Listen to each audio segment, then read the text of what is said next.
கொண்டாடப்படுகின்ற சூழ்நிலை உருவாகி இருக்கிறது.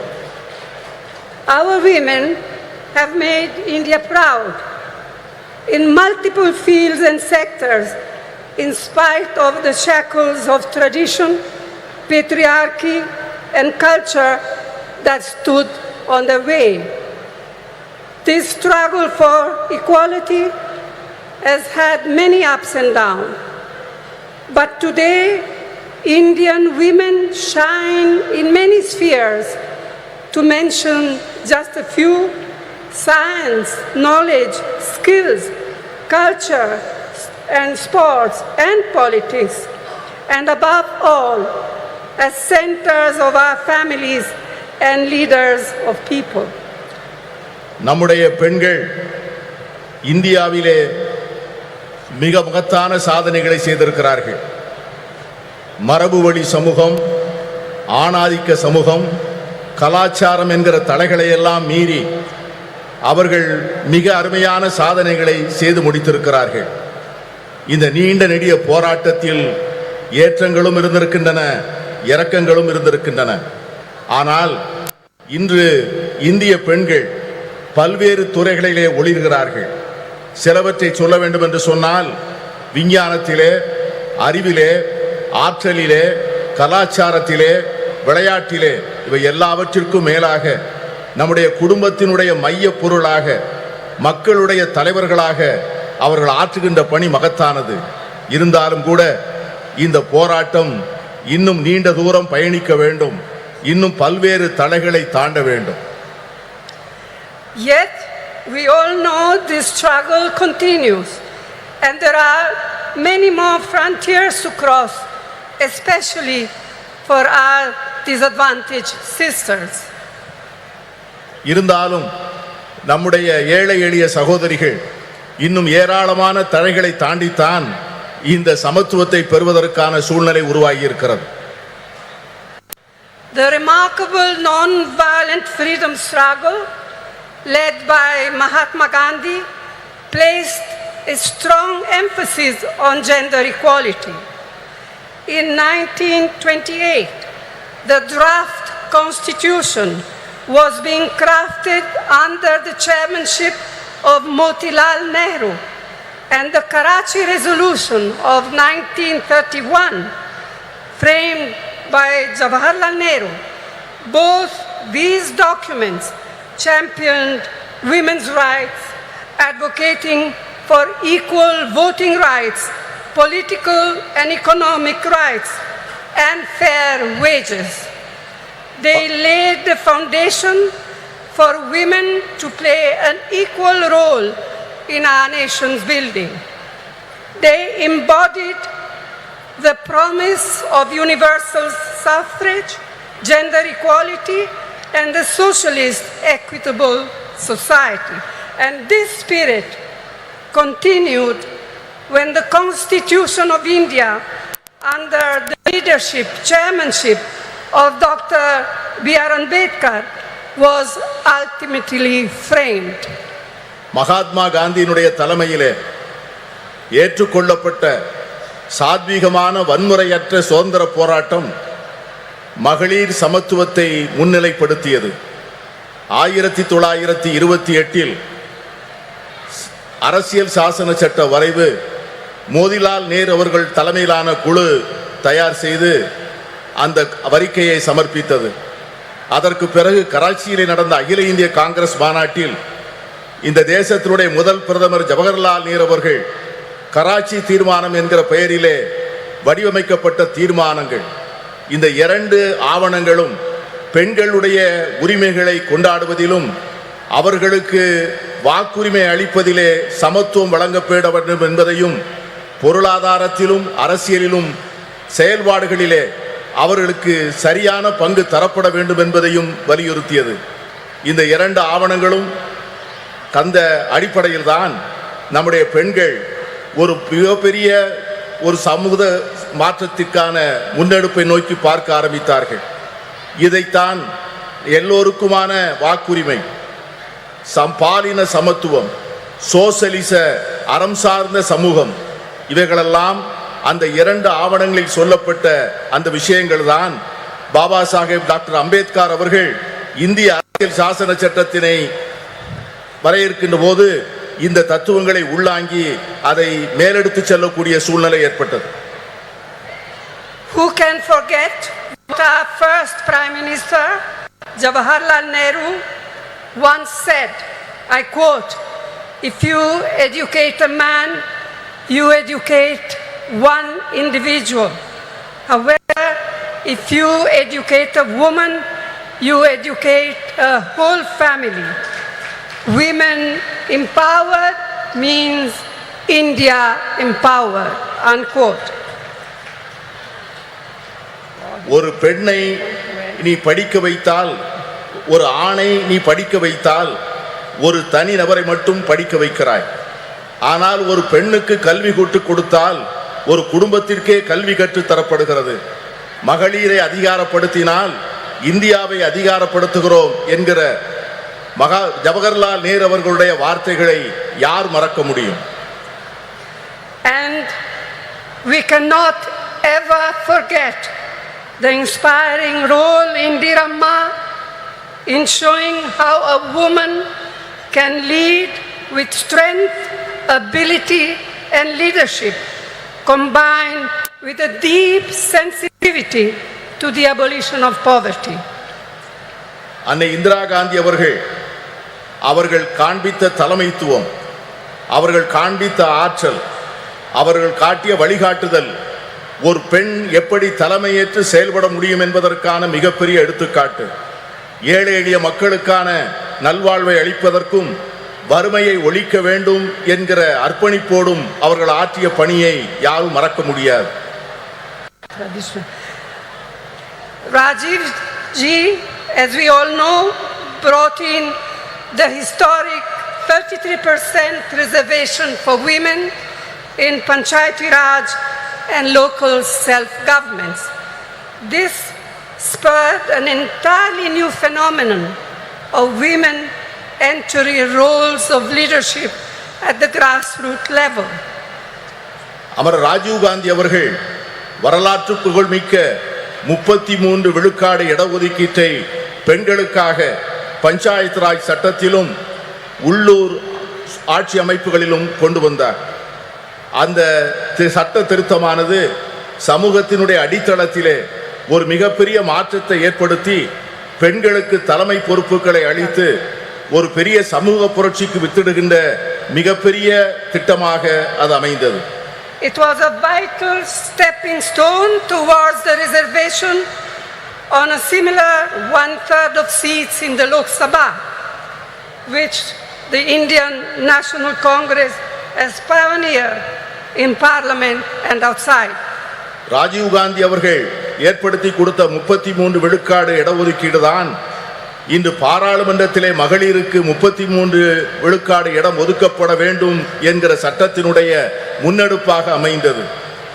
இந்த சட்டத்தை நிறைவேற்றுவதற்காக இந்திய தேசிய காங்கிரஸ் கட்சி பாராளுமன்றத்திற்குள்ளே பல முயற்சிகளை மேற்கொண்டது. The Women Reservation Bill introduced by the UPA, by UPA 2, was passed by the Rajya Sabha, but a lack of consensus prevented it from being passed in the Lok Sabha. Now, the Women's Reservation Bill has finally been passed due to our relentless persistence, all of us, not just Congress, our relentless persistence and effort. But as we all know, it has still a long way to come. And as Mehbooba ji said, and as many of us, Member of Parliament, said in our intervention in Parliament, when is the bill now going to be implemented? In 1 year, in 2 years, in 3 years? We have no idea. Yes, I can see that some of you men are happy, but we are not. We women are not. And we are going to fight for it till we eventually get there, whether you men like it or not. மகளிர் இடஒதுக்கீட்டுக்கான சட்டம் ஐக்கிய முற்போக்கு கூட்டணி அரசால் 2010 March மாதம் 9ஆம் தேதி மாநிலங்களவையிலே நிறைவேற்றப்பட்டது. ஆனால் மக்களவையிலே ஒரு கருத்தொற்றுமையை உருவாக்க முடியாத காரணத்தினால் அந்த சட்டத்தினை நிறைவேற்ற முடியவில்லை என்று சொன்னாலும் கூட இந்த சட்டத்திற்காக நாம் எடுத்துக்கொண்ட முயற்சிகளும் நாம் கொடுத்த அழுத்தங்களும் அதிகம்.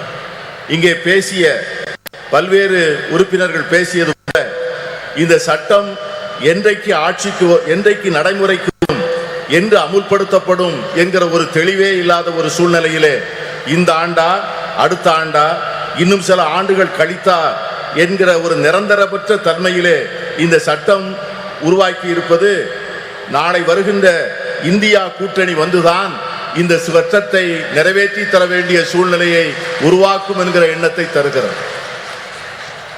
I am glad to be able to say here today that the government of Tamil Nadu under Thiru Annadurai and then Thiru Karunanidhi laid the foundations of incredible changes in status and opportunity for women. Today, Tamil Nadu stands as a beacon of women's equality and women's development. அறிஞர் அண்ணா அவர்களுடைய தலைமையிலே அமைந்த அரசும் அதனைத் தொடர்ந்து கலைஞர் கருணாநிதி அவர்கள் தலைமையிலே தொடர்ந்த அரசும் பெண்களுடைய வாழ்க்கையிலே பல புரட்சிகரமான மாற்றங்களையும் முன்னேற்றங்களையும் தந்திருக்கிறது. அதன் அடிப்படையில் தான் இன்று தமிழ்நாடு இந்தியாவே புகழ்ந்து கொண்டாடக்கூடிய மகளிர் உரிமைகளிலும் மகளிருடைய சமத்துவத்தையும் கொண்டாடக்கூடிய ஒரு ஒளி விளக்காக திகழ்கிறது என்று சொன்னால் அது மிகையாக. In his historic 5 terms as Chief Minister of Tamil Nadu, Thiru Karunanidhi brought the provision of reservation for women in the police way back in 1973. வரலாற்று புகழ்மிக்க 5 முறை முதலமைச்சராக இருந்த கலைஞர் அவர்களுடைய ஆட்சி காலத்தில்தான் பெண்களுடைய காவல்துறையிலே பெண்களுடைய பங்கை அவர்கள் உறுதி செய்தார்கள். இன்று தமிழகத்திலே இருக்கின்ற காவல்துறையிலே 1/4 பங்கு பெண்களாக இருப்பது எவ்வளவு பெருமைப்படக்கூடிய ஒரு செயல். Today, 1/4 of its police force of Tamil Nadu police force are women. இன்று இருக்கின்ற காவல்துறையினரில் 1/4 பங்கை சார்ந்தவர்கள் பெண்கள் என்கிற சூழ்நிலை இருக்கிறது.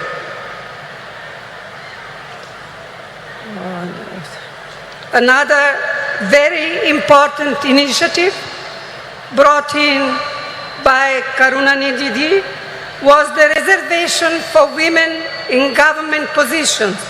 Today, women's participation in government services exceeds 30%, and I am told that just recently Chief Minister M.K. Stalin has raised it to 40%, and I commend your Chief Minister for this.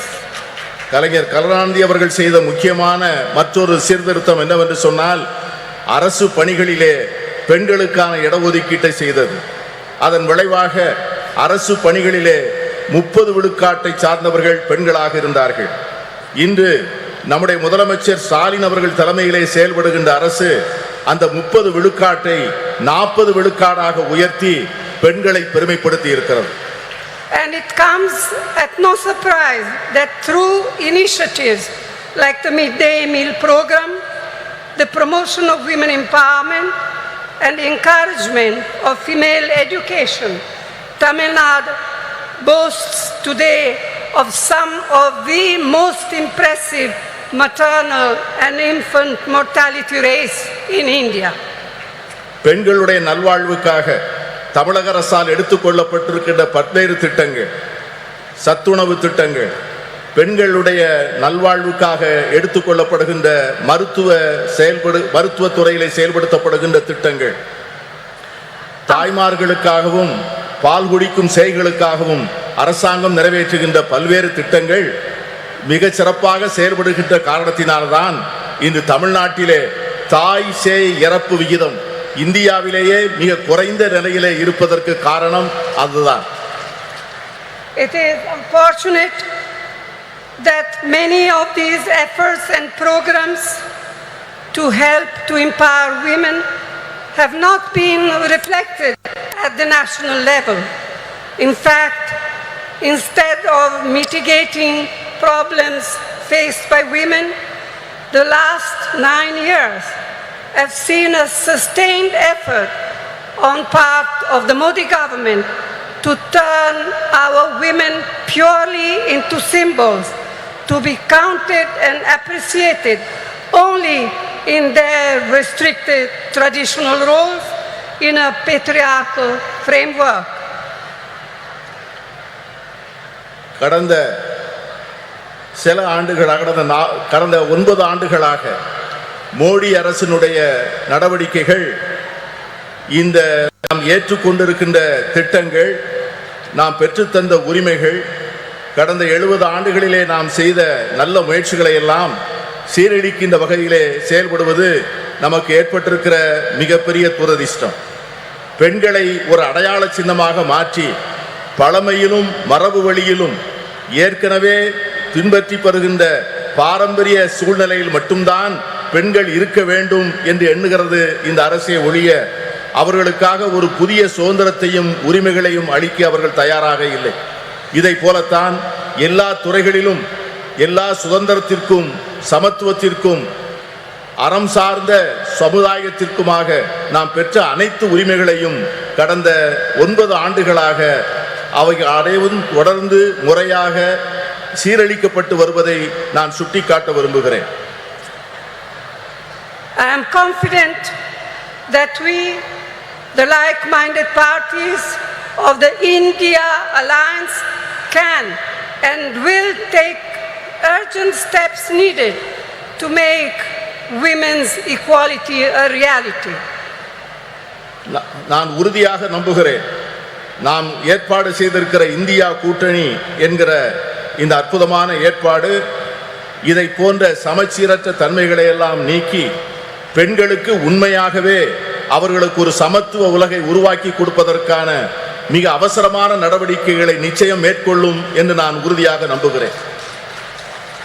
And it is my fervent hope that we in the India Alliance will see to it that the bill will be implemented as soon as possible.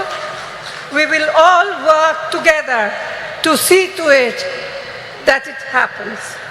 நான் உறுதியாக சொல்லுகிறேன், India கூட்டணி என்பது நிச்சயமாக இந்த மகளிர் இடஒதுக்கீட்டுக்கான சட்டத்தை நிறைவேற்றிய தீரும். அதை நிறைவேற்றி ஒரு நல்ல சூழ்நிலையை நாம் ஏற்படுத்திய தீர்வோம். இங்கே குழுமி இருக்கின்ற நாம் அதற்கான உறுதியை எடுத்து அதை நோக்கி செயல்பட வேண்டும் என்று நான் கேட்டுக்கொள்கிறேன். திமுக சார்பில் நடைபெற்று வரும் மகளிர் உரிமை மாநாட்டில் காங்கிரஸ் மூத்த தலைவர் சோனியா காந்தி பேசினார். அந்த காட்சிகளை நாம் பார்த்தோம். இத்துடன் 7 மணி செய்தி நிறைவுக்கு வருகிறது. தொடர்ந்து இணைந்திருங்கள் தந்தி தொலைக்காட்சியுடன்.